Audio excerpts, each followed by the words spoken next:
Obrigado. Então, hoje nós estamos tendo aula 4. Semana passada não houve aula e agora essa semana, né? Hoje nós temos dia 26 e no dia 28, que é sábado à tarde, eu vou dar uma aula, continuação dessa, que vai ser aula de reposição da aula que não houve no dia 19 de setembro. Então, vou botar até aqui dia 28, sábado. Acho que eu marquei 14h30, não me lembro. Isso, 14h30, né?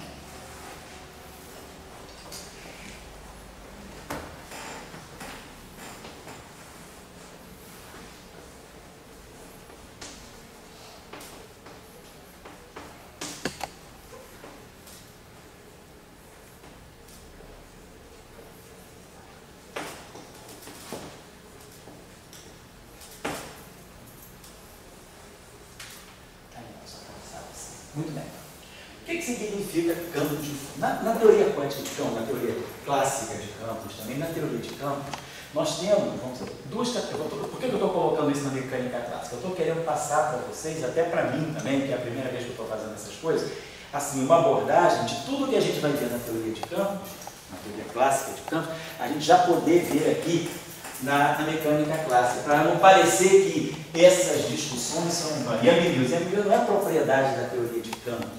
Yang-Mills é uma propriedade de sistemas onde nós tenhamos simetrias, e essas simetrias podem passar de globais a locais. Então, na mecânica clássica, os problemas que têm simetria, como a gente viu, oscilador harmônico bidimensional, tridimensional, osciladores harmônicos n-dimensionais, onde nós temos uma simetria S ou N global, a gente pode ver o que acontece quando a simetria fica local. Então, a gente não é patrimônio da mecânica clássica, mas é patrimônio de sistemas que têm simetria. E essa discussão do campo de fundo também. Eu não sei se vocês já pensaram na questão que é a seguinte: imagina um sistema oscilador simples, oscilador harmônico simples. E que esse oscilador harmônico simples tem uma constante de restauração, que a gente chama de constante da mola, dependente do tempo. Vocês já fizeram esse problema alguma vez? Já estudaram essa possibilidade? O que significa isso? Significa que vamos colocar a seguinte situação. Vamos pegar o oscilador harmônico simples. É um problema simples de mecânica, né? Depois a gente pode estender para outros sistemas. Eu vou deixar como tarefa outros sistemas. O oscilador harmônico simples, né? Com constante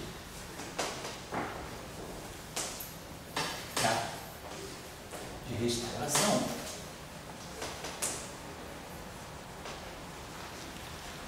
Dependente do tempo.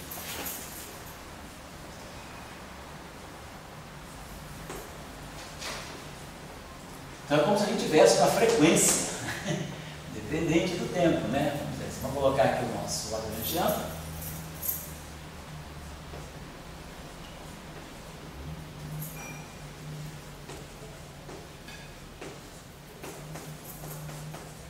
Na verdade, vamos fazer o seguinte: vamos colocar um constante de restauração e massa dependente do tempo. Vamos até colocar a massa também.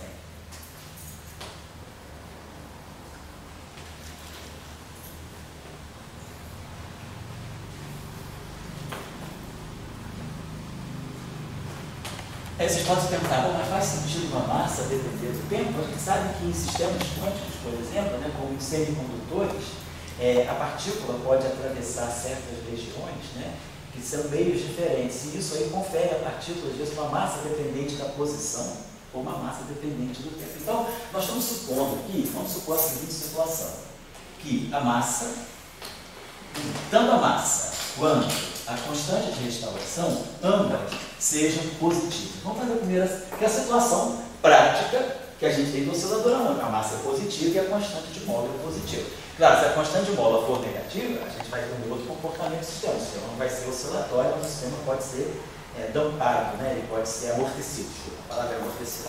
Vamos supor essa situação. Então, a massa e a constante dependendo do tempo. Isso, em teoria de campos, nós temos exemplos desse tipo. Por exemplo, imaginar que a gente tem um laser e que a gente, na eletromagnetismo, tem um laser. E você vai jogar esse laser numa região onde existe um campo magnético intenso. Então esse laser vai para uma região de vácuo. O laser está no vácuo, mas ele está interagindo com o campo magnético. O laser tem campo elétrico e tem campo magnético. Eu vou dizer que haja um campo eletromagnético de fundo, por exemplo, um campo magnético. Como, por exemplo, fótons astrofísicos, né, astrofísicos que passam por regiões, por exemplo, próximas de estrelas tipo de estrelas magnetárias, onde existem campos magnéticos intensos. Então, o laser, a luz, né, a luz que vem de uma estrela, de uma galáxia, quando ela chegar na Terra, ela vai ter passado por regiões onde há campos magnéticos intensos. Isso aí desvia o campo de polarização da luz, pode fazer uma série de coisas. Então, muitas vezes a gente vai, por exemplo, olhar as equações de Maxwell, né, pensando que a onda eletromagnética propagante, ela está passando por um meio onde já existe um outro campo. Só para vocês terem ideia, né, do que eu estou falando, a gente pode ter uma situação desse tipo, a divergência.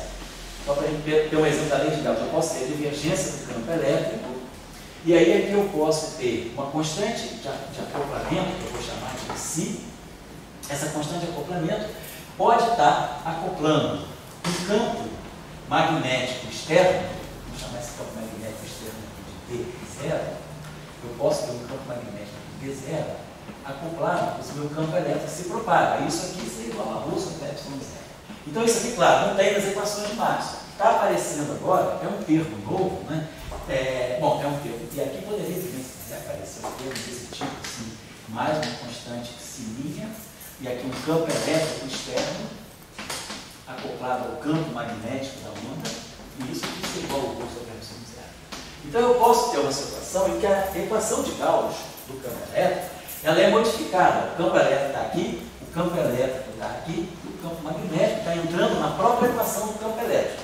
Agora, eu tenho esses campos aqui que são campos dados, de fundo. É como se eu tivesse um campo elétrico, eu estou numa região onde existe um campo elétrico intenso, que eu estabeleci, ou que alguma estrutura estabeleceu, e um campo magnético intenso, que também pode ter sido estabelecido por algum solenoide muito grande, campos magnéticos intensos e campos elétricos intensos, e a luz se propagando nesse meio. Então eu tenho meio agora, em geral, e aí isso dá propriedades interessantes. A luz pode ter refrigerância no vácuo, a luz pode sofrer o fenômeno, a própria velocidade de grupo vai passar, se eu tiver no vácuo, a própria velocidade de grupo vai depender da frequência e vai depender desses campos externos. A gente vai trabalhar isso aqui no curso, a gente vai falar alguma coisa sobre isso quando fizer a eletrodinâmica clássica, a teoria de gauge clássica. Mas então eu estou dizendo assim, tem um campo de fundo.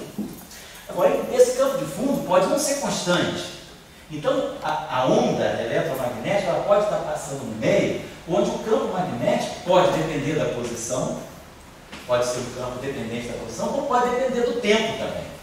E aí isso aí vai para a física de plasmas, isso aí é importante. Quando se estuda plasmas astrofísicos, né, ou plasmas nos próprios aceleradores, né, de íons pesados, essa questão é importante. Então, eu estou trazendo essa questão para a mecânica clássica, onde nós não temos campo de fundo, mas o que vai fazer o papel do campo de fundo vão ser os parâmetros do sistema. Algo que faz o papel da massa, dependente do tempo, e algo que faz o papel da constante de restauração, dependente do tempo. Então, vamos supor, o que significa? Como é que esse sistema reage? Como é que esse sistema, qual é a dinâmica? Como é que esse sistema evolui? Então, vamos dizer que a gente tem essa situação. Bom, a primeira coisa que a gente faz, né, é tirar a equação do oscilador.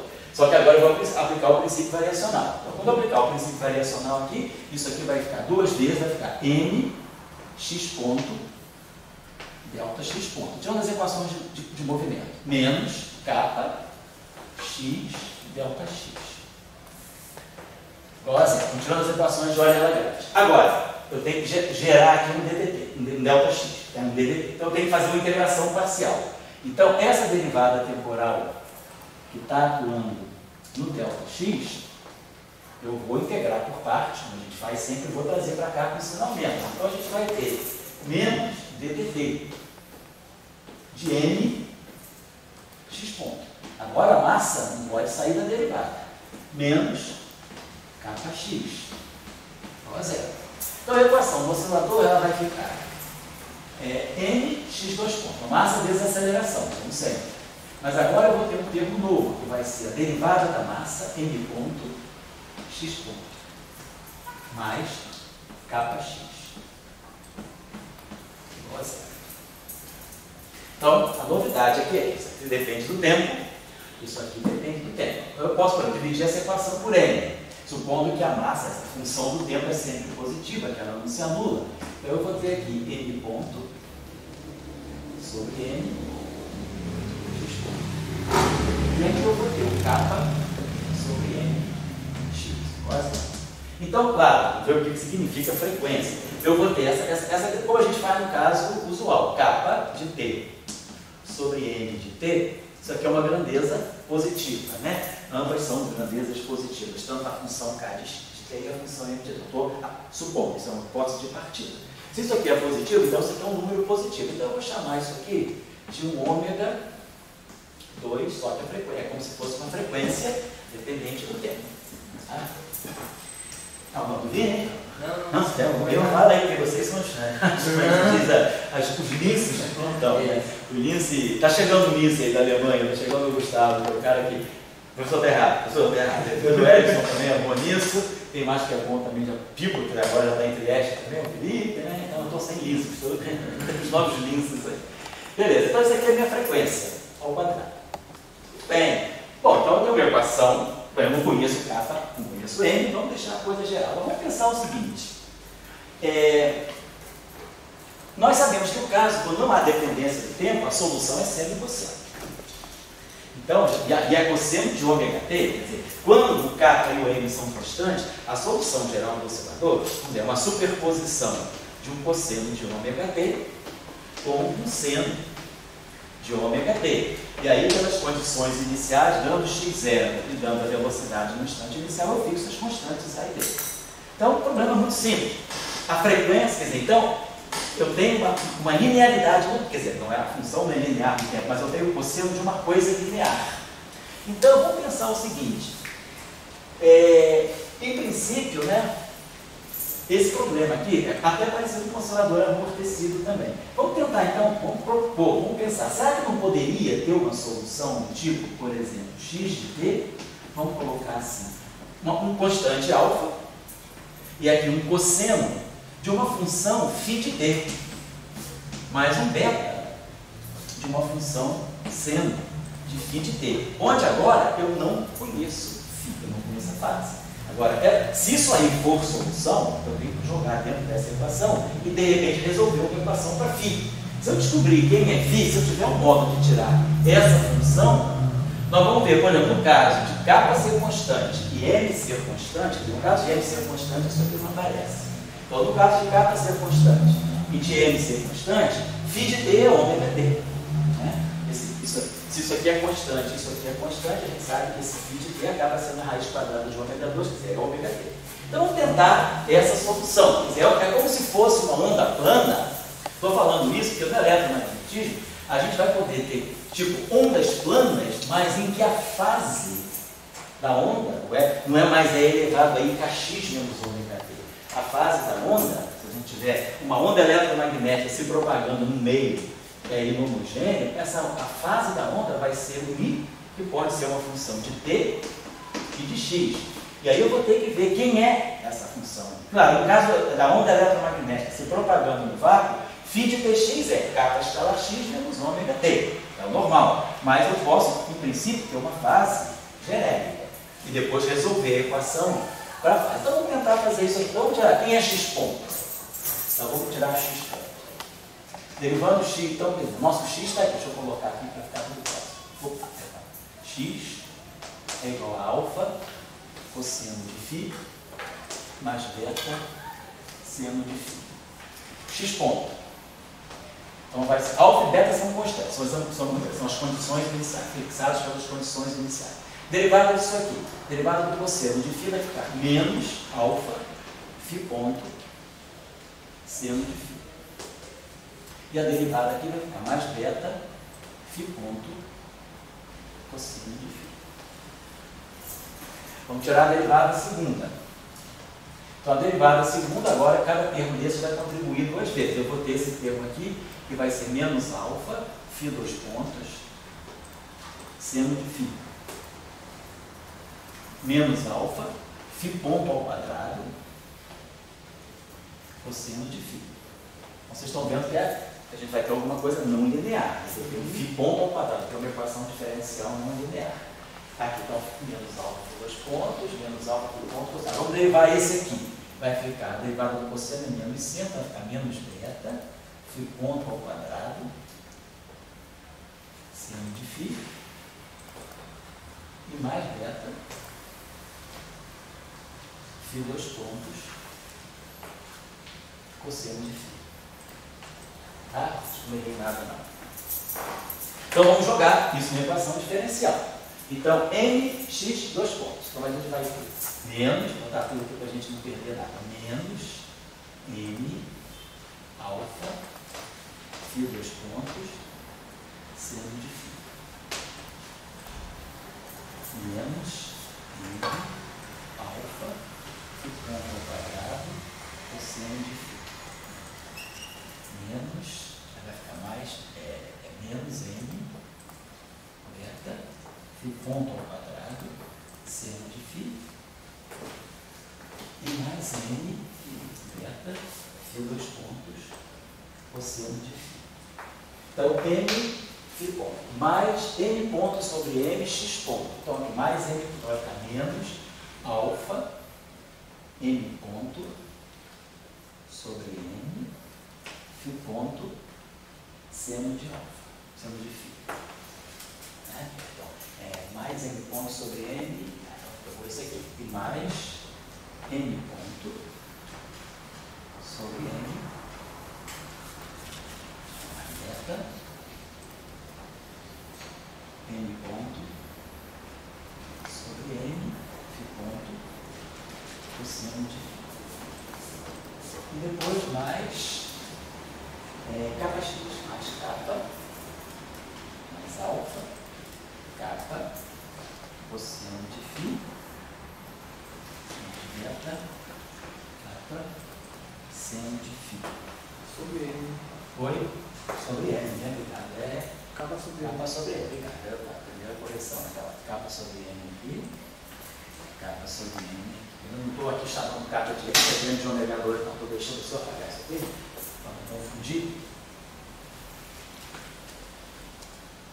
Muito bem. Então, nós temos senos e cossenos, que são funções independentes. Então, essa equação é uma equação que deve valer para todo φ de t. Então, eu vou poder, como seno e cosseno são duas funções funcionalmente independentes, eu posso tirar uma equação só para o seno. Tirar o coeficiente do seno tem que ser zero. E professor? Oi? Só uma dúvida. Você usou qual das duas equações diferenciais? A primeira Oi? ou a segunda? Oi? Você usou qual das duas equações diferenciais? Eu estou Você usou a usando primeira ou a segunda? a segunda, eu estou dando m pontos. Então não teria M, né? Não teria ali na primeira. Ah, que dá. Pois é, m ponto aonde é na primeira, Você né? colocou M aí no caso. Verdade. Estou usando essa aqui sem M. Obrigado, isso mesmo. Obrigado, já. Então, estou usando a segunda equação, perdão. Estou usando M ponto sobre M. Então, estou usando a segunda equação. Então, é x ponto, tiro M. Obrigado aí pela correção. Tiramos o M, estamos usando isso aqui. Depois, M ponto sobre M. Aí sim, M ponto sobre M aparece aqui. E depois o capa sobre M. Capa sobre M aparece aqui. Obrigado. Então, tá. Tudo que tem seno. Então, nós temos 1, 2, 3 lugares com seno. Depois, vamos ter cosseno aqui, cosseno aqui, cosseno aqui. E vai ter mais cosseno do que seno? Peraí. Deixa eu ver aqui, tem seno. Deixa eu botar besteira aqui. Aqui é M, né? Então, aqui é seno. Perdão, estou fazendo besteira. Aqui é seno. Aqui é cosseno. Aí aqui é seno, aqui é cosseno. Tá certo. Aí a outra é esse aqui. É seno e cosseno. E a outra aqui é x, né? Cosseno e seno. Então tá certo. Eu tenho seno aqui, seno aqui. Seno aqui, ó, tem 4 senos, né? 1, 2, 3, 4, 1, 2, 3. Não, estava tivesse 3 senos só. Então 4 aqui tem que ter. Tudo se repete, então tem que ter 4 e 4. Então, claro, os coeficientes do seno tem que ser 0. E os coeficientes do cosseno separadamente 0, que é uma equação que depende de seno e cosseno para arbitrários φs, e tem que ser sempre igual a 0. Então, vamos pegar o coeficiente do seno aqui. Então, menos alfa, e 2 pontos, a parte do seno. Menos beta, o que eu chamo? Menos beta, φ ponto ao quadrado. Tá? Tudo isso aqui é seno, tá certo? Aí aqui tem seno. Aí o outro seno que é mais menos alfa, m ponto sobre m. M ponto sobre m, φ ponto. Aqui é cosseno. E aí mais beta, capa sobre I. Igual a zero. Então, acho que não errei nada, não, eu copiei certo. Menos alfa de 2 pontos, menos beta de ponto ao quadrado, menos alfa de ponto sobre N de ponto e mais beta capa sobre N só. Então, é a parte do centro, seria independente da parte do cosseno. E aí, agora, menos alfa, aí aqui a gente está beta de 2 pontos, elevado a segundo de φ, beta de 2 pontos, menos alfa de ponto ao quadrado.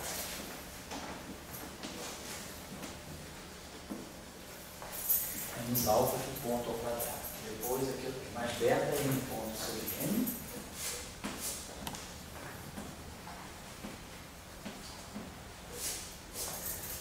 Beta N ponto sobre N fica. Depois na parte do cosseno mais alta acaba sobre N. Vamos só, vamos fazer um testezinho, se eu errei até aqui. Vamos pegar o caso ordinário. Que é não ter dependência que o N ponto seja zero. Então, tudo é constante aqui.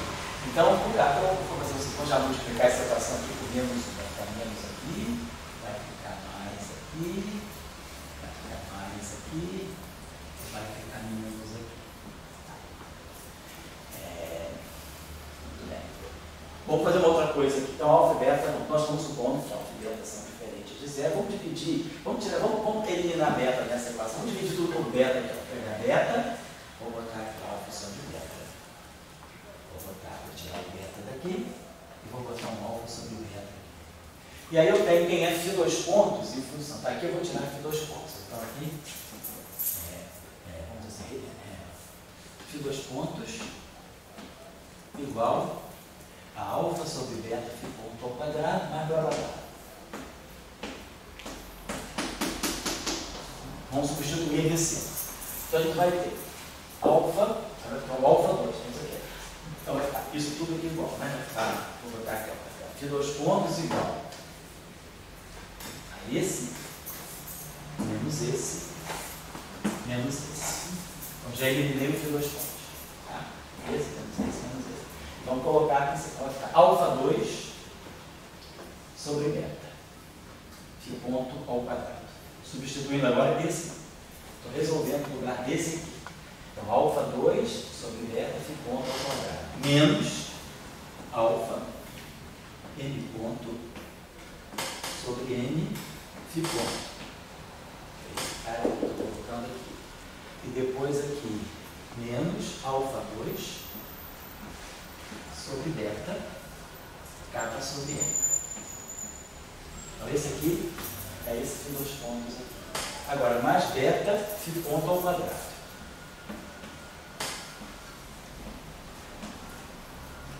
Mais alfa n ponto sobre n φ ponto. E menos beta capa sobre n. Então, isso aqui é igual a zero. Então, substituir, se eu não errei, eu substituir esse de 2 pontos aqui. Então, ficou alfa 2 sobre beta φ ponto ao quadrado, menos alfa n ponto sobre n φ ponto, menos alfa 2 sobre beta capa sobre n. Mais beta φ ponto ao quadrado, mais alfa n ponto sobre n φ ponto, menos beta capa sobre n igual a zero. Muito bem. Então, vou fazer o seguinte, já que eu tenho beta no denominador, vamos multiplicar tudo por beta. Então, menos alfa beta. E aqui vai sair também do denominador. Aqui vai ficar um beta 2, né? E aqui vai ficar alfa beta. Então, esse termo aqui, está cancelando esse termo aqui. E a gente está tendo o seguinte, alfa 2 mais beta 2 φ ponto ao quadrado.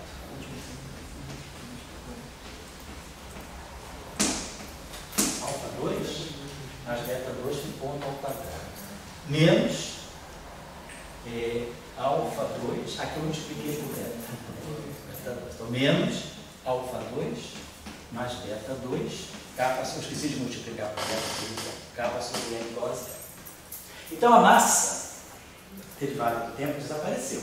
E alfa 2 mais beta 2 tem que ser diferente de zero, porque alfa e beta são, se alfa e beta forem zero, não tem são solução trivial. Então eu posso dividir tudo por alfa 2 e beta 2. Então a gente está tendo essa solução aqui, ó, essa equação diferencial muito simples, de ponto ao quadrado igual a kappa sobre n, que nós estamos chamando de ômega de t ao quadrado. Se ômega for constante, φ ponto é igual a ômega. Então, φ é ômega t. A gente ganha o caso usual. Né?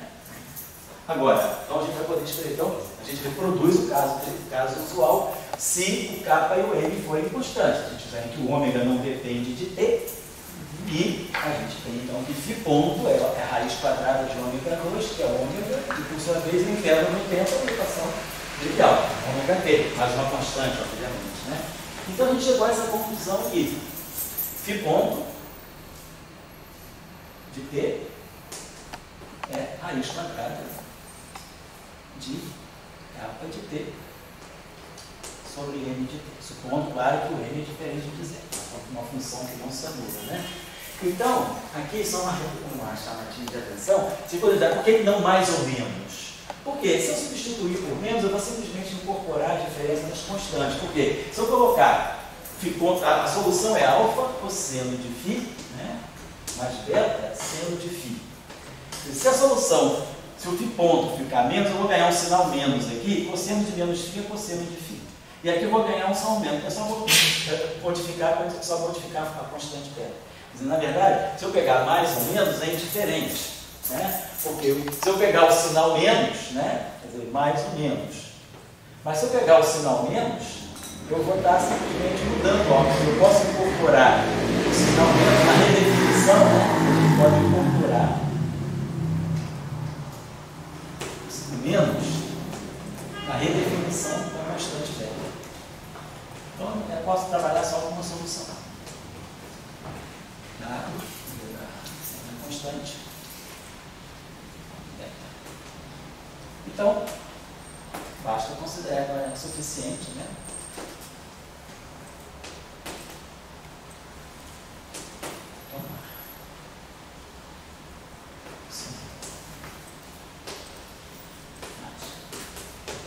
Certo?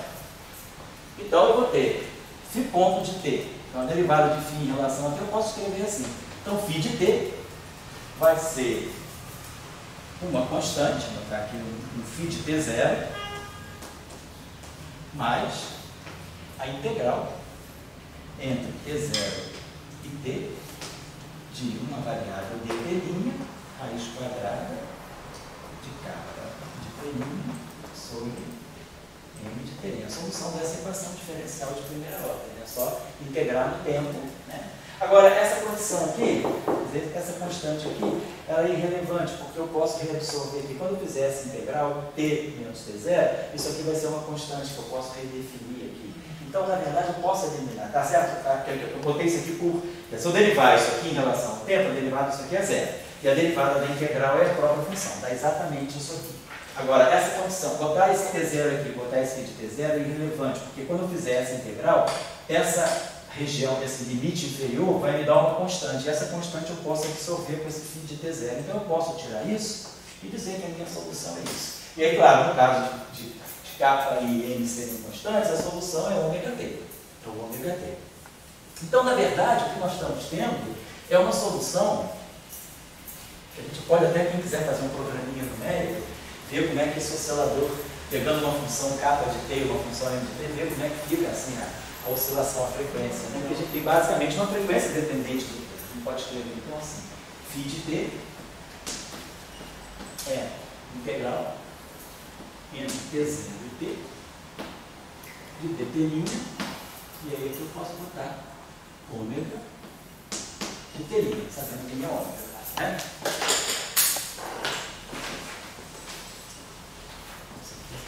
É o ômega de t'. Então a nossa solução final é essa aqui. Então eu tenho um oscilador agora, né?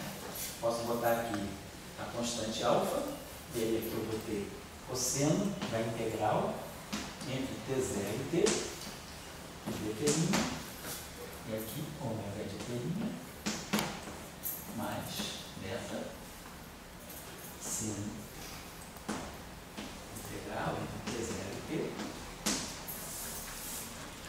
dt', ômega de t'. Certo? Então é como se eu tivesse, não, eu tenho uma frequência, né? Isso aí é uma questão, por que eu estou colocando isso? Lá no eletromagnetismo, isso vai ter uma relevância. Se eu for estudar, por exemplo, a propagação de luz no meio onde existe um campo, uma anisotropia, que você não precisa nem ser um campo externo, mas você vai jogar a luz no isótropo, a gente sabe que hoje em dia a radiação cósmica de background de câmbio, né? A CMB, ela tem anisotropia. Então, se a luz passa no eletromagnetismo, como é que eu posso acoplar uma onda eletromagnética a uma anisotropia do espaço? Imagina que eu tenho um espaço com anisotropia, onde existe uma direção privilegiada no espaço, ela é uma direção chamada de vetor psi, por exemplo. Imagina que eu estou jogando meu campo, minha onda eletromagnética, ela está se propagando no meio anisotrópico. Então, cara, eu vou escrever as equações de Marx, divergência de E, por exemplo, mais psi escalar V igual a zero. Então, a anisotropia, ela pode acoplar o campo magnético no campo elétrico. Vamos ver isso quando a gente falar de teorias de gauge anisotrópica, né? Então, essa anisotropia, se ela depender do tempo, a gente vai poder gerar uma onda que se propaga com uma frequência, quer dizer, depende do tempo. E aí, por exemplo, esse oscilador, né? Vocês viram o seguinte, o termo de massa, mesmo que ele dependa do tempo, ele não afetou a solução. Desapareceu a equação diferencial. E aí, se a gente pegar essa solução, imagina que vocês conheçam ômega de t. Ômega de t está dado. Capa de t sobre ômega de t. E aí eu coloco essa função aqui. E integro isso aqui. Então eu vou ter, ó, por exemplo, dependendo dessa dependência, essa função pode não ser linear. Quer dizer, se for ômega constante, é claro que eu tenho linearidade em t. Ômega t aqui, ômega t aqui. Mas imagina que esse ômega de t' seja, sei lá, T2 sobre T2 mais alguma coisa, né? Eu posso ter uma frequência, sei lá, imaginar que eu tivesse o K e o N, caso que essa frequência ômega de T', sei lá, isso aqui tem que ter dimensão de frequência, fosse alguma coisa do tipo A T' ao quadrado sobre, sei lá, B T' ao quadrado, mais, sei lá, mais 1. Claro, tudo isso aqui tem que ter dimensão de frequência. Então eu vou ter que aplicar essas constantes aqui, vão ter que ter dimensão correta para dar no final do dia. Mas imagina que eu tivesse que integrar essa função. E aí eu vou tirar essa solução. Como é que essa solução vai oscilar? Porque a gente pode observar, será que essa solução oscila com uma frequência que depende, que decai com o tempo? Como é que fica essa frequência em função do tempo? Vai depender. A frequência pode aumentar, dependendo da fonte. Imagina que o termo de restauração ele seja uma função crescente do tempo. Então, quer dizer, no fundo, esse K de D, ele pode estar dando energia para o sistema, porque esse K de D é um acoplamento do oscilador, né, com alguma fonte externa, uma fonte restauradora. Quer dizer, no caso do oscilador harmônico tradicional, é a mola, é a constante da mola. Mas imagine que ao invés de ter uma mola, eu tenho, vamos dizer, uma fonte externa que está fornecendo energia para o sistema. Então, o meu oscilador está acoplado a alguma coisa que está dando energia a ele. Essa frequência desse oscilador pode começar a crescer. Então, ou então também essa fonte pode estar roubando essa energia do sistema. E aí seria interessante a gente ver, se essa frequência do sistema ela decai, se ela não decai, porque isso vai ser um fenômeno que na astrofísica se estuda chamado time of light, que é a luz cansada. Quer dizer, que é a luz cansada? A luz se cansa quando ela passa por um ambiente, por exemplo, em que ela pode encontrar uma anisotropia, ou ela pode encontrar um campo que depende do tempo e que vai roubando a energia dela. Então, à medida que a luz se propaga, a frequência dela vai diminuindo, até que a luz para. Então, é o que o Einstein introduziu esse conceito, chamado time of light, que foi um conceito que ele introduziu na década de 30 para discutir a questão da matéria escura, que já havia sido introduzida por Zwicky, né, no final da década de 20. Você falava da matéria escura. E Einstein pensou uma coisa como um fenômeno chamado time of light. Estou só chamando a atenção de vocês que isso é uma pesquisa atual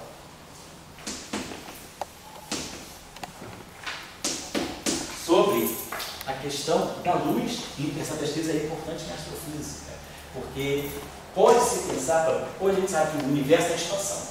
Se o universo é expansão, a luz que vem das galáxias, ela sofre um redshift. Né? Então, a luz, já que as coisas estão se expandindo, estão se afastando do observador, aqui no sistema solar, então a luz ela vai sofrer um redshift, ela vai se deslocar para a esquerda. A questão é, será que esse deslocamento para a esquerda é realmente expansão do universo ou ele pode ser algum fenômeno de anisotropia que vai dar origem a essa luz cansada. A luz chega na Terra cansada, ela chega avermelhada. Essa discussão, porque o que se sabe é que, segundo, né, a tribo da matéria da energia escura, o que se sabe em 1998 foi que aqueles experimentos, aquela luz, né, da luminosidade das estrelas supernovas do tipo 1A, levou-se ao conceito de energia escura e de expansão acelerada do universo. Só que já houve até prêmio Nobel para isso, mas isso aí não é consenso. Então tem uma fração, né, uma fração não indiferente, não irrelevante, de pesquisadores da astrofísica observacional que trabalham com a hipótese de não haver expansão acelerada do universo. E aí, uma das propostas para não ter expansão acelerada do universo, por exemplo, é a proposta da Time Light, que é ressuscitada praticamente 80 anos depois, que era uma hipótese de Einstein. Então, estou colocando isso porque isso é uma questão muito debatida. Tem gente que acha que a Time Light não faz sentido, tem outros que acham, tem gente que diz que o universo, a expansão acelerada também não faz sentido, porque não tem nada de energia escura. Então, tem uma discussão, a questão não é fechada. Então, estou dando um exemplo simples, né, em que a gente pode fazer uma simulaçãozinha com essa função aqui, ver que isso aqui é um problema oscilatório. Isso aqui é o protótipo de uma onda plana, né? O oscilador harmônico é o protótipo de uma onda plana. É um protótipo mecânico e tem uma oscilação, a não ser que ele seja amortecido, né? Mas se ele não for amortecido, ele é uma onda, né, que conserva a energia, né, que fica oscilando eternamente. E aí agora a questão é ver como é que se relaciona essa frequência, né, eventualmente com esse tema aqui. Agora, se o kappa, vamos supor agora que se o kappa fosse negativo. Situação 2. Vamos manter o N positivo.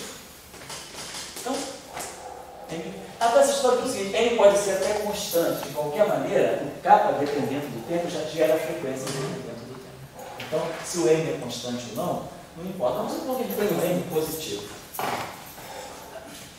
Que a gente tem um N positivo e que tem um kappa de T negativo agora. Então, nós sabemos, claro, se o K é negativo, então, o ômega 2, quer dizer, o kappa sobre N que vai aparecer para a gente, é negativo. Então, eu vou chamar esse kappa, menos kappa sobre N, eu vou chamar de ômega 2. E aí a gente sabe que no caso do oscilador, se a frequência ficar o quadrado da frequência for, se kappa é negativo, então isso aqui é um número positivo, né? Então,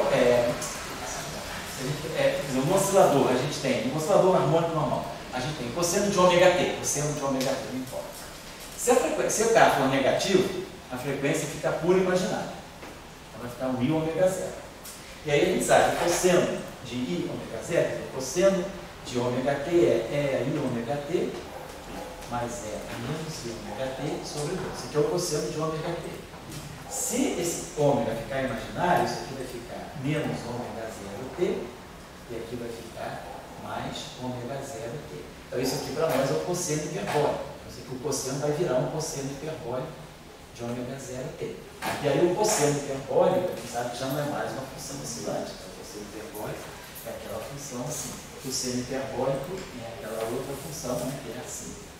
Então, vamos supor então, se o kappa fica negativo, a gente deve passar do cosseno, vamos dizer, cosseno hiperbólico, eu escrevo como exponencial de x, mas exponencial de menos x sobre 2. Então a solução deixa de ser seno e cosseno e pode ser uma solução exponencial. Então a gente vai propor, né, a solução proposta é essa aqui.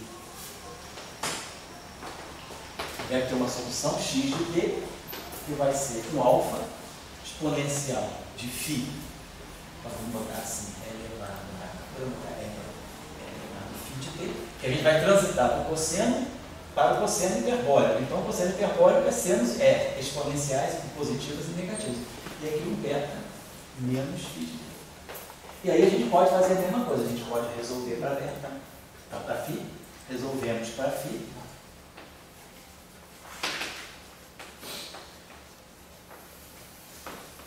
E se deve chegar a alguma coisa do tipo x de t, alfa, exponencial da integral entre t0 e t, em dt' da raiz quadrada de menos k sobre n.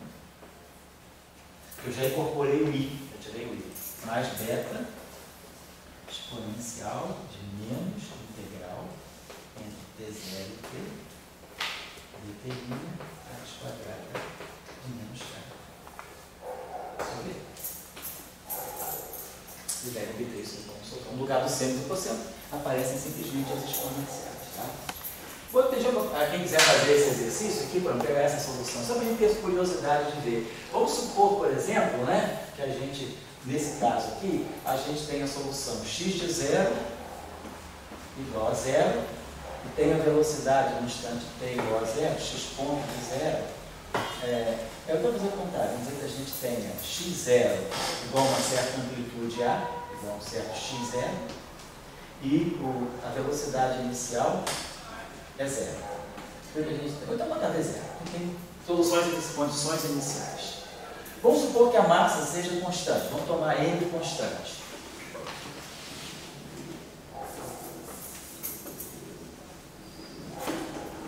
N é constante. E vamos tomar a capa de t, vamos pegar uma função positiva, né, razoável, a capa de t. Vamos dizer que a capa de t, por exemplo, fosse uma gaussiana.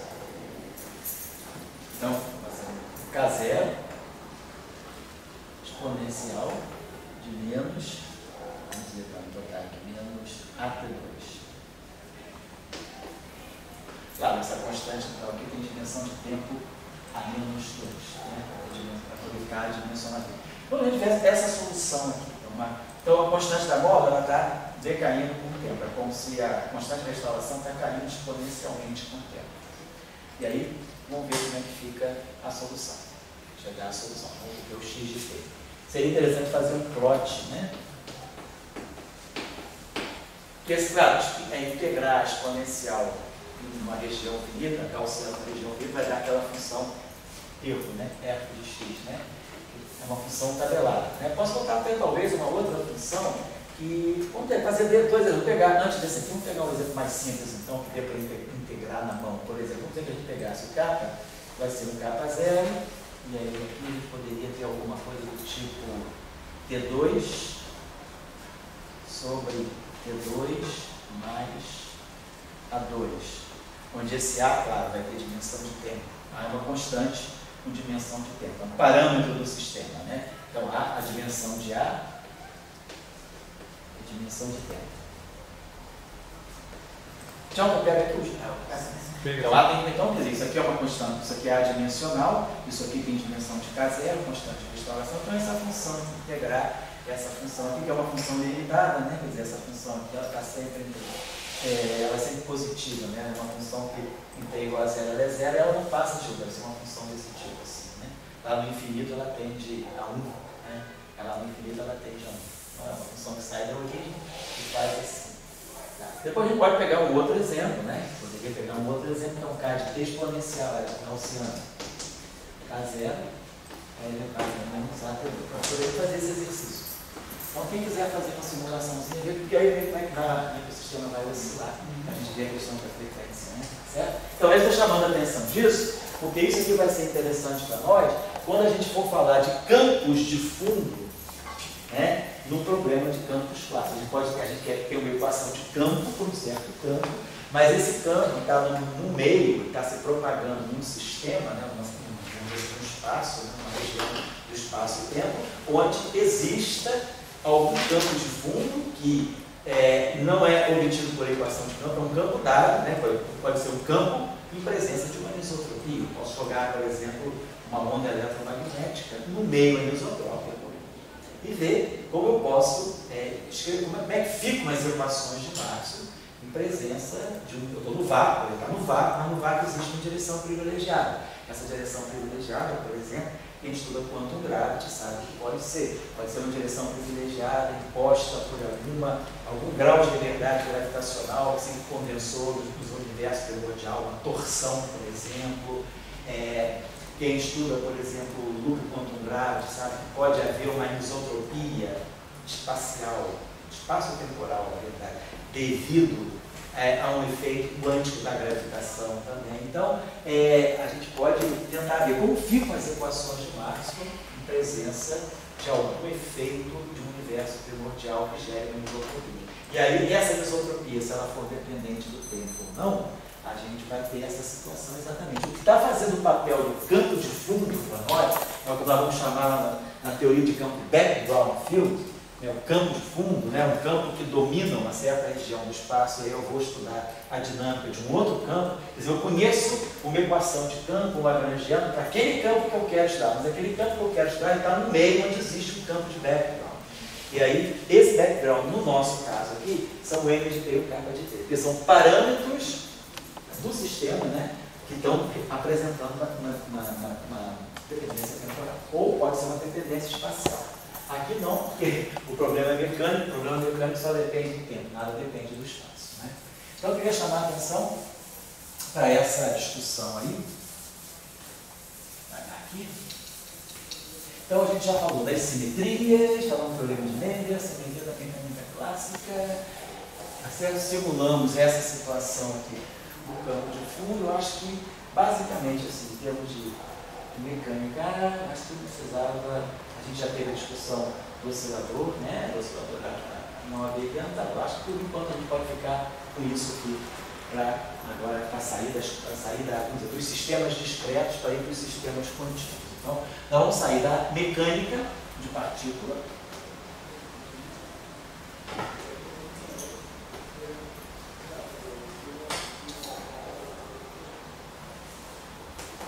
Vamos passar por uma mecânica de um sistema contínuo. Mecânica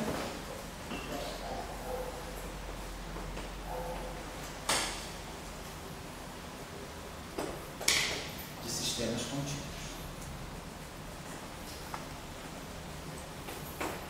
Onde agora eu não vou descrever mais o sistema pelas partículas, mas eu vou descrever o sistema agora por meio de campos. Por exemplo, é uma situação simples da gente ver. Imagina que você está no meio, onde você, por exemplo, imagina que você está no meio, uma rede cristalina, onde você tem, vamos dizer, pontos fixos, que são os íons, E, por exemplo, tem um cristal.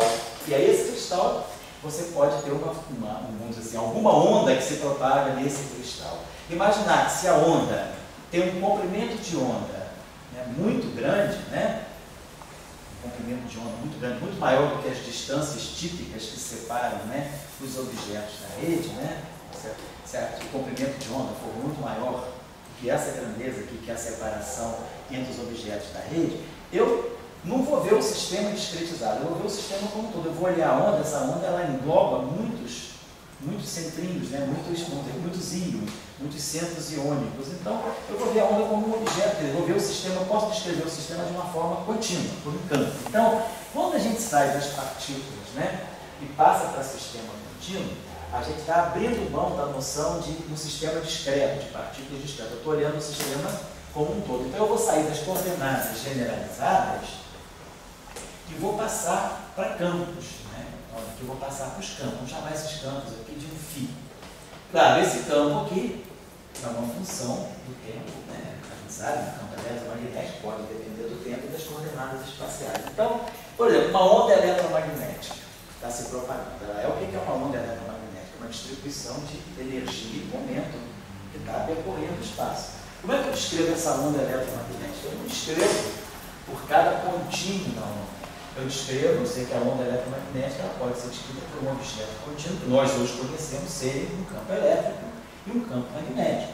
Ou eu posso ter uma onda de pressão, e aí essa onda de pressão eu posso associar a esse fluido, posso associar um campo chamado pressão, um campo de velocidade do fluido, onde esses campos são funções de T e de X. Então, quer dizer, quando a gente sai da mecânica de partículas, a gente passa para sistemas contínuos. E a mecânica de partículas, nós sabemos, ela é descrita pelas equações de Euler-Lagrange. Então, aqui nós temos Euler-Lagrange. Aqui também, eu não querer ter equações de onda, quer dizer, já que eu estou falando, eu vou ter equações, aqui eu vou ter equações de campo. Então, esses meus campos são sujeitos a equações de campo. O que são as equações de campo? Equações de campo são equações, vamos dizer, em geral, equações diferenciais, mas podem também ser equações integrais. Eu posso ter uma equação íntegro diferencial para descrever um campo. Em geral, a gente tem coisas locais. Então, quando a gente fala de equações de campo, a gente está falando de uma equação de campo típica, seria uma equação de onda, alguma coisa do tipo 1 sobre C2, dt2, menos Laplaciano, atuando no campo φ de t. Isso aqui é igual a zero. Eu essa equação de onda, não vá. Poderia até colocar, se quisesse, um outro termo aqui, de Laplaciano, mas aqui parâmetro psi.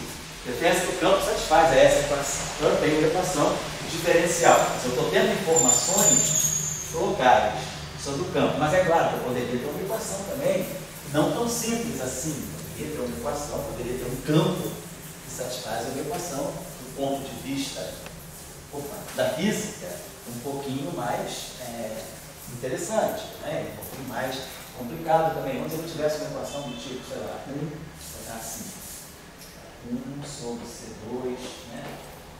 D2, dt2, eu vou botar aqui o campo φ de tx, tá?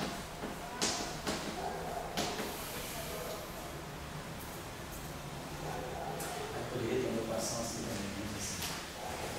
Vetor externo, x, chapéu, escalar gradiente,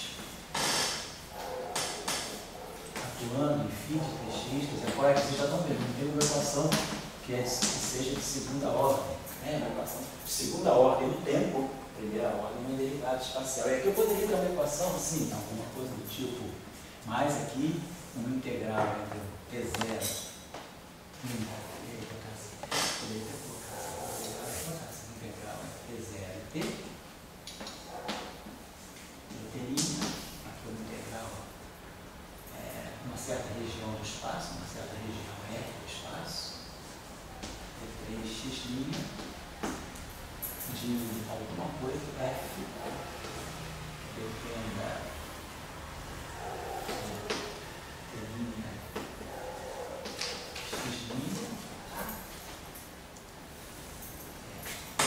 e aqui φ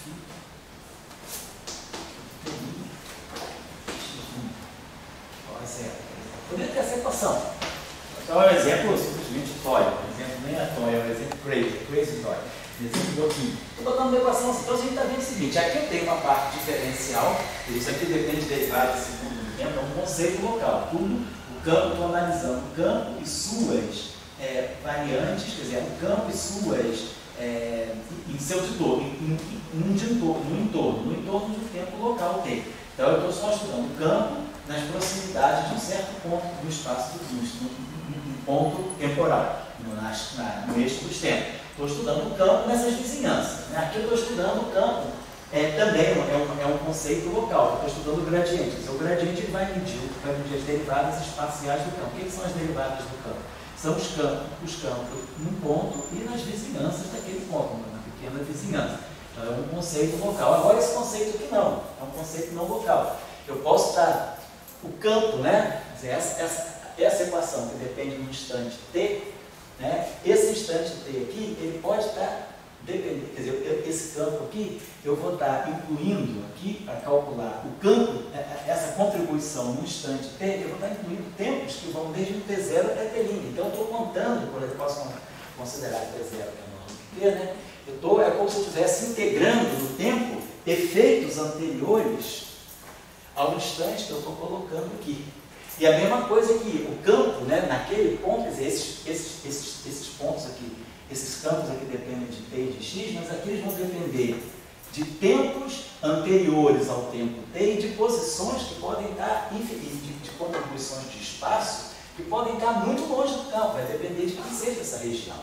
Então, e de quem vai ser essa função. Essa função aqui, por exemplo, ela pode ser uma função que é zero fora de uma região, mas ela não é zero dentro de uma região.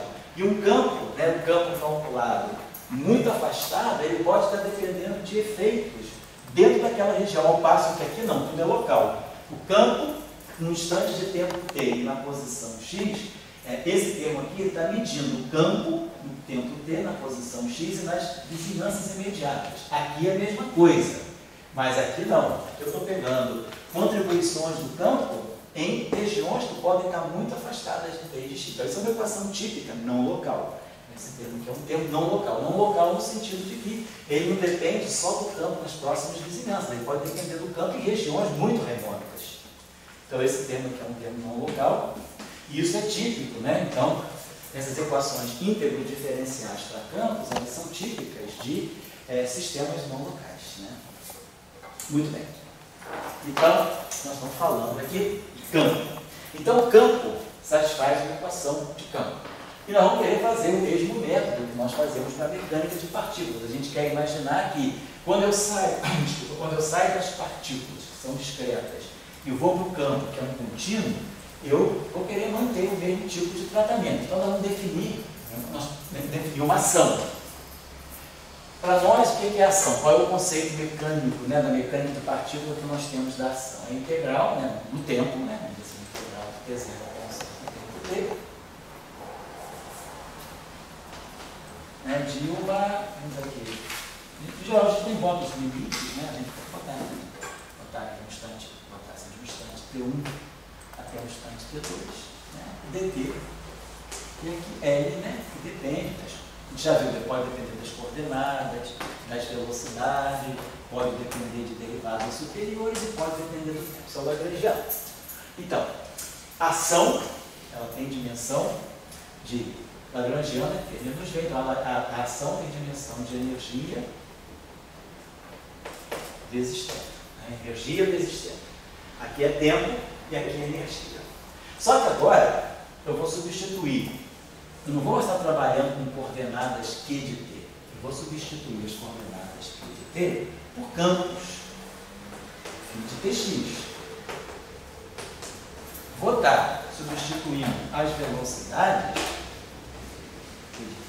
o meu campo pode depender de derivado, eu vou substituir derivado, a coordenada só depende do tempo. Então eu só vou ter velocidade medindo variação em relação ao tempo. Eu vou pegar ddt de v de tx. Mas agora, meu campo pode depender também da posição. E aí eu posso ter variações do campo na posição. Então eu vou substituir, posso botar aqui, por exemplo, a derivada espacial d dxi, do campo φ. Não estou dizendo que esse campo é um escalar, esse campo pode ser um vetor. Se esse campo aqui for vetorial, eu posso tirar divergência, posso tirar rotacional, mas eu estou colocando genericamente derivada I do campo. Então, claro, se eu quiser falar se eu tiver derivadas superiores, então eu vou substituir as derivadas superiores, por exemplo, por derivada temporal segunda, posso ter derivada espacial segunda do campo, e posso ter uma derivada mista, né? Uma derivada que seja temporal e uma derivada espacial do campo. Então, meu lagrangiano, vamos imaginar então que seja, vamos trabalhar com sistemas locais. Então, está implícito para nós que nós vamos querer trabalhar com localidade. Localidade significa que o lagrangiano, todos os termos do lagrangiano não dependem do campo em regiões afastadas, finitas, né? Finitamente afastadas dos pontos T e X. A equação é local. Quer dizer, tudo vai envolver o campo e suas derivadas naqueles pontos. Então, eu tenho uma localidade, vou abandonar a não localidade, então o meu lagrangiano só vai depender de derivadas, porque derivada é o que mede a localidade, né, de tudo local. Então, o nosso lagrangiano, eu vou trabalhar também no primeiro momento sem as derivadas segundas, como a gente faz na mecânica em geral. A gente trabalha bastante sem derivadas superiores e depois, quando a gente já ganha prática, introduz as derivadas superiores. Aqui no curso, como vocês já tinham prática de mecânica, a gente já começou com as derivadas superiores. Mas vamos começar na teoria de campo, para quem não está muito acostumado, quem está assistindo de longe, né? Quem tem um curso inicial, vamos trabalhar com lagrangianos submetendo das derivadas primeiras do campo. Então, tá aí, vou formar um lagrangiano. Agora, só que agora a situação muda. Na hora de definir a ação, a minha ação, ela não é só integral.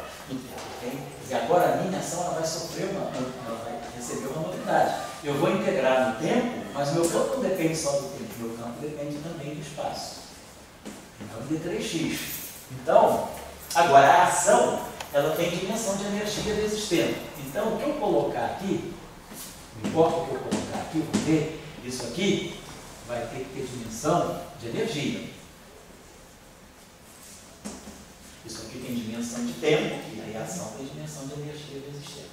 Se isso aqui tem dimensão de energia, eu tenho que colocar aqui alguma coisa que tenha dimensão de densidade de energia. Então, o que eu tenho que colocar aqui é densidade de energia. É energia por unidade de volume. Estou falando de espaço tridimensional.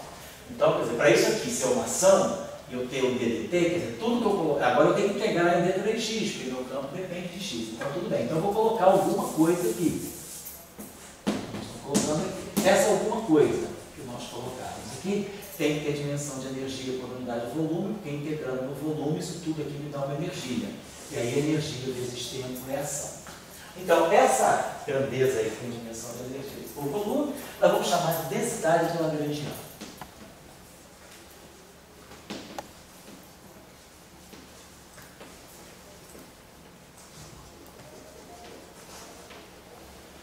E a gente representa por um L redondo assim, vai fazer. Então, quer dizer, o Lagrangiano, então, a gente vai escrever a nossa ação nesse modo assim: integral em D,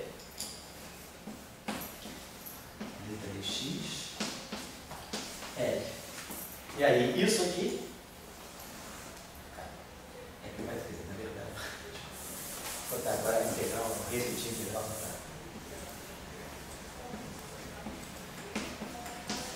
Então é isso aqui que vai fazer o papel do Lagrangiano.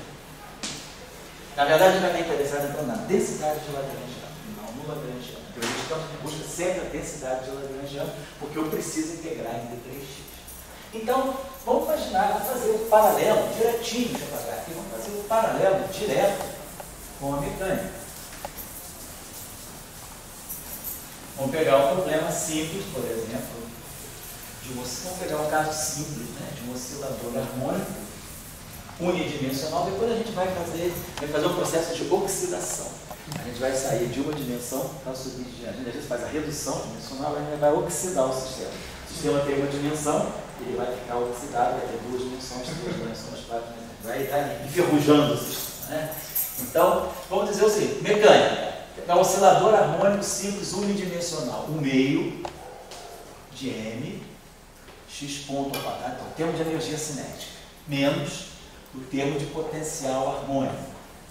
E podemos, se quiser, introduzir um outro termo aqui, menos G sobre 3x3, 1/3, de Gx3, então vamos botar aqui menos 1/4, por exemplo, de fx4, que é um oscilador harmônico, um oscilador anarmônico, vamos dizer assim. Então, minha coordenada tem uma dimensão espacial. Então, essa coordenada é x. Né? Uma dimensão, não preciso falar de vetor, x é uma coordenada espacial. Vamos dizer que eu vou fazer o seguinte: vou transformar esse x de t num campo escalar, num campo que não tenha noção de orientação. Um campo escalar, uma temperatura, uma pressão, uma densidade, um campo escalar φ de tx. Então, como vocês já viram, a gente vai poder substituir o termo cinético, eu vou poder ter duas possibilidades. Se esse aqui é um campo escalar, então estou tomando, depois a gente vai fazer um campo vetorial. Vamos pegar um campo escalar. Se eu pegar esse campo escalar, claro, eu vou poder tirar a derivada temporal dele.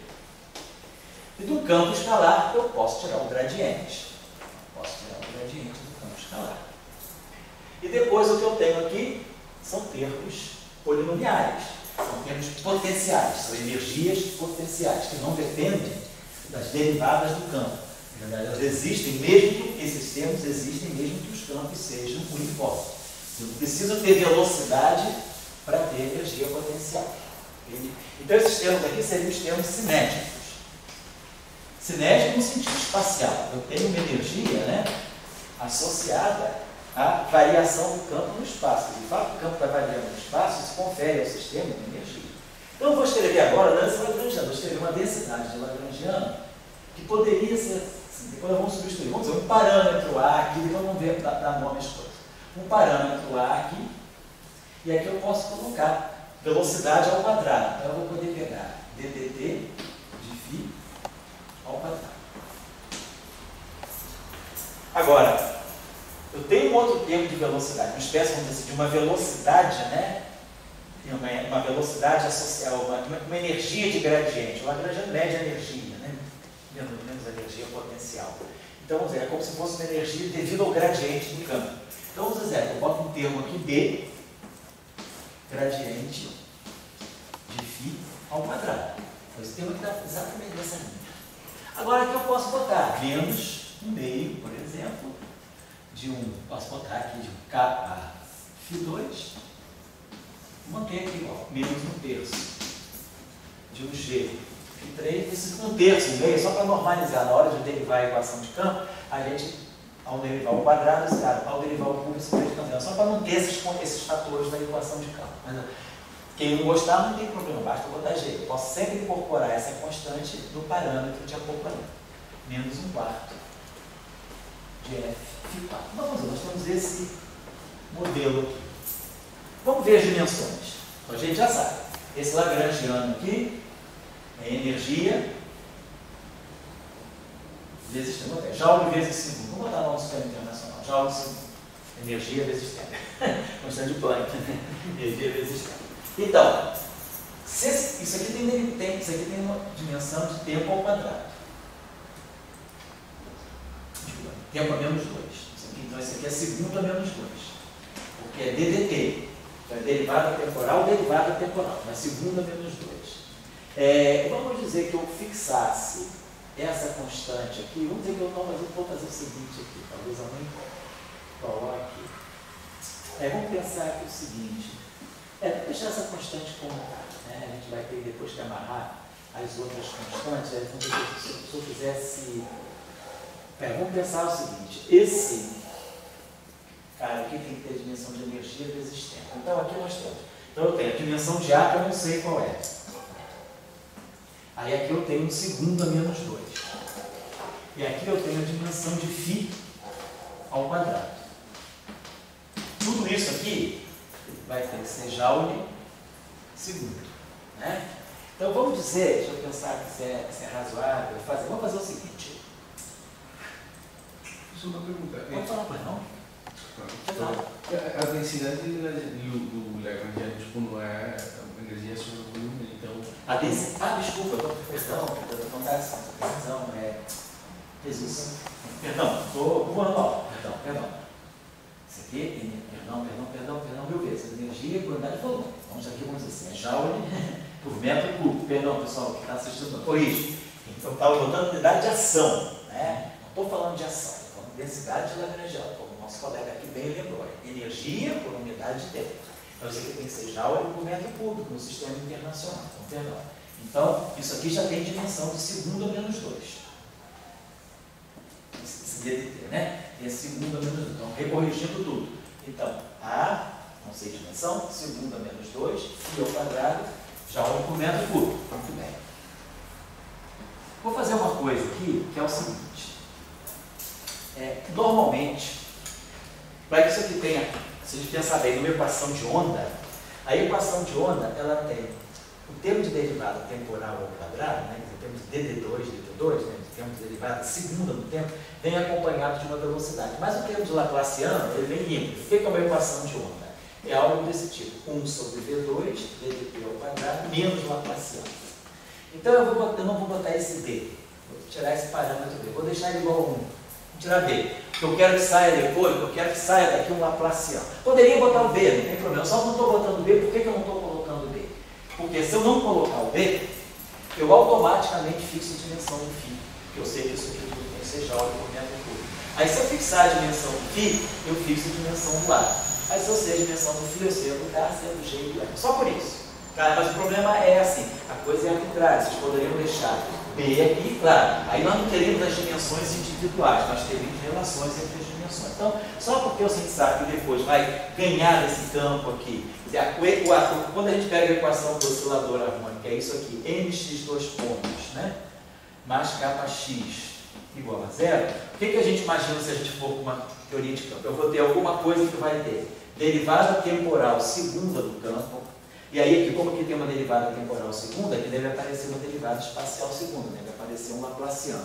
Então, para eu gerar alguma coisa que seja uma equação tipo onda, eu vou ter a derivada temporal segunda vem acompanhada daquilo que é a velocidade da onda, e o Laplaciano vem limpinho. Então é por isso que eu estou colocando sem a constante, sem o parâmetro D. Eu não tô, só tem parâmetros. Os parâmetros do sistema são A, K, G e F. Tá legal? Então, agora aqui a gente vai poder fixar a dimensão. Então, lembrando que o nosso colega chamou a atenção, sempre esqueci o segundo nome, é Harvey.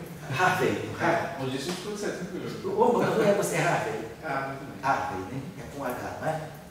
Sim, não, sim, é A-R...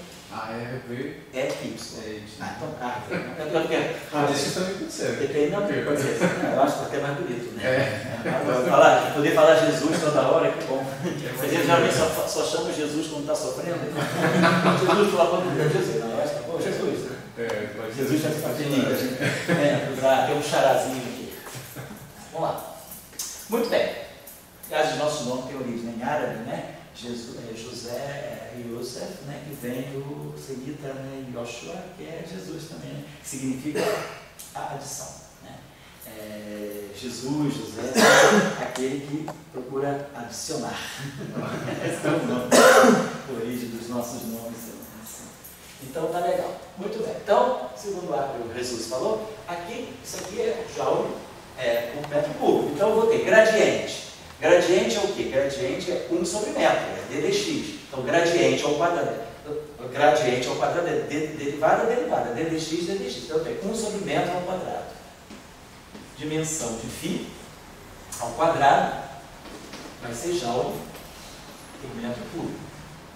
Então a gente já pode fixar a dimensão do nosso campo φ.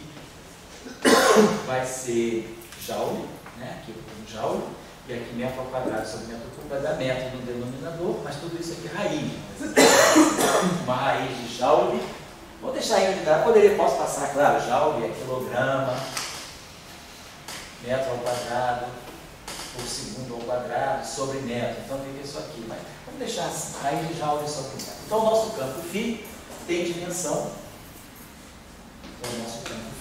tem dimensão de raiz quadrada, vamos dizer assim, de energia por distância, por comprimento. Então, joule sobre metro. Então, se eu sei de dimensão, está certo mesmo, né, gente? Porque aí aqui, isso aqui tem dimensão de 1 sobre metro, então 1 sobre metro ao quadrado. E aí, quando eu levar o φ ao quadrado, vai ficar joule por metro. E aí vai dar joule por metro cúbico. Então, se eu sei a dimensão do φ, eu agora posso saber a dimensão do A. Então eu vou ter que a dimensão do A vai ser segundo ao quadrado, φ a menos 2 joule por metro cúbico. Então a dimensão do parâmetro A vai ser segundo ao quadrado, φ ao quadrado é joule por metro cúbico. Φ ao quadrado é joule por metro. Então, φ a menos 2 é metro por joule. Metro por joule. E aqui é joule por metro cúbico. Então, isso aqui está dando dimensão de segundo ao quadrado sobre metro ao quadrado. Está tendo uma dimensão de velocidade a menos 2. Né? Então, isso aqui é como se fosse uma velocidade a menos 2. Então, esse A aqui é, vamos dizer assim, segundo metro ao quadrado, segundo a menos 2. Quer dizer, tem dimensão, então a gente está vendo que tem um parâmetro de velocidade aí. O que está legal, porque a gente reproduziu a equação de onda, e a gente sabe que o tempo que tem um tempo deve ter a velocidade. Né? Então, tudo bem. Mas tudo isso aqui foi porque eu estipulei que aqui não tinha parâmetro nenhum. Então isso aqui fixou a dimensão do A. Agora vamos ver quem é a dimensão do K. Olha aqui rapidinho. Bom, depois você chega do jeito, F não importa, mas a dimensão do K vai ser então, K, dimensão do K, eu não sei, vezes a dimensão do φ ao quadrado, que é joule por metro. Vai ter que ser igual a joule por metro cúbico. É isso tudo aqui. Então, o joule vai cancelar. Então, esse parâmetro K vai ter dimensão de comprimento a menos 2. Esse metro a menos 2. Vamos ver que isso vai ser muito importante. O fato de ter essa dimensão de metro a menos 2 vai poder estar dizendo alguma coisa sobre o alcance da interação.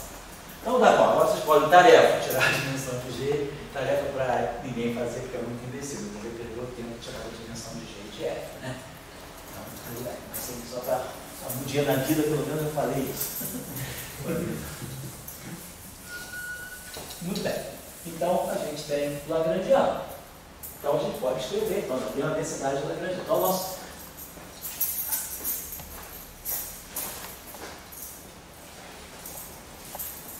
A aula rende sem Dória, né? Se o Dória estivesse aqui, eu estava lá atrás, ainda não tinha chegado nem nos campos, né? Aproveitar que ele não veio hoje, né, caro amigo Dória, eu falou mal de você. Falando na frente, né? Na rede social. Porque quando o Dória tem, aí, ó, cara, a gente vai meditar, a gente vai para a filosofia, depois chega na metafísica. Acaba no plataforma. Né? O que é? Nada. Acaba o quê? Os pagamentos faltam forte.